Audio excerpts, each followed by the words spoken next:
È una comunità importante dal punto di vista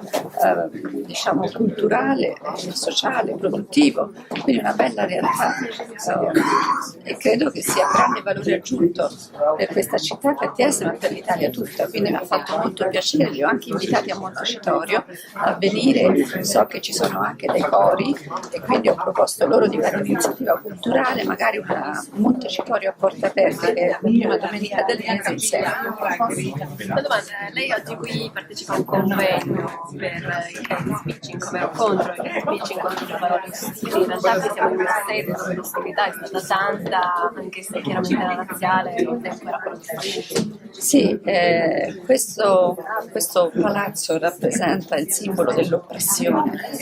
del dominio,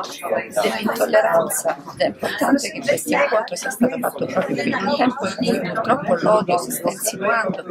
nei rapporti tra le persone e anche a livello politico, per cui è anche per tutelare le minoranze che rappresentano un arricchimento per la nostra società che bisogna dire no all'odio,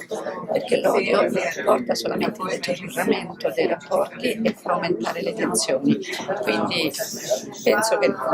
l'impegno di tutti a contrastare una società d'odio sia oggi un impegno determinante. A livello parlamentare io ho istituito alla Camera dei Deputati una commissione contro l'odio dedicata alla deputata britannica uccisa dall'odio politico Jo Cox e in questa commissione ci sono sia deputati che esperti e rappresentanti di organizzazioni internazionali, proprio perché mi sono resa conto che questa sta diventando un'emergenza e allora bisogna capire a che punto è l'odio nel nostro paese, cercare di prevenirlo e cercare di contrastarlo, un impegno che dovremmo prenderci tutti insieme.